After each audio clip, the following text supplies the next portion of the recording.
Magandang umaga, mga kapatrol! Narito ang ating weather update para sa ika-10 ng Hulyo, 2026.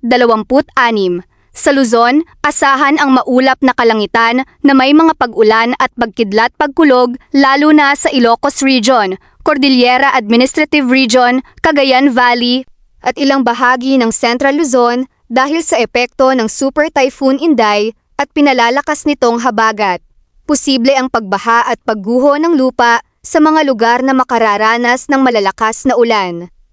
Sa Visayas, lalo na sa Western Visayas at Negros Island Region, inaasahan ang maulap na panahon na may kalat-kalat hanggang sa paminsan-minsang malalakas na pag-ulan dahil sa habagat. Ang iba pang bahagi ng Visayas ay maaari pa ring makaranas ng mga panakanakang pag-ulan at thunderstorms. Pag-asa +1. Sa Mindanao, ang Zamboanga Peninsula, BARMM, Soccerhen, kabilang ang Sultan Kudarat, Sarangani, at South Cotabato ay maaari ring makaranas ng kalat-kalat na pag-ulan at pagkulog-pagkidlat dulot ng habagat. Ang natitirang bahagi ng Mindanao ay makakaranas ng bahagyang maulap hanggang maulap na kalangitan na may posibilidad ng isolated rain showers o thunderstorms. Seton Pigasa +1. Update sa bagyong ENDAY. Patuloy na kumikilos ang Super Typhoon Inday sa karagatan sa silangan ng Northern Luzon. Batay sa mga opisyal na forecast, inaasahang magdudulot ito ng malalakas na pag-ulan at pagbugso ng hangin sa hilagang bahagi ng Luzon habang pinalalakas din nito ang habagat sa kanlurang bahagi ng bansa.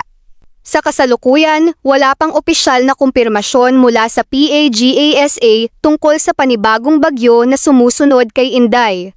Update sa klase. May ilang lokal na pamahalaan na nag-anunsyo ng suspensyon ng klase para sa ika-10 ng Hulyo dahil sa inaasahang epekto ng bagyo at habagat. Makabubuting tingnan ang opisyal na anunsyo ng inyong LGU o paaralan para sa inyong lugar. Kalagayan ng karagatan. Inaasahan ng maalon hanggang napakaalon na karagatan sa silangang baybayin ng Northern Luzon at sa iba pang baybaying apektado ng bagyo at habagat. Pinapayuhan ng maliliit na sasakyang pandagat na huwag munang pumalaot kung may umiiral na babala sa inyong lugar. Paalala, patuloy na subaybayan ang mga opisyal na abiso ng PAGASA at ng inyong lokal na pamahalaan.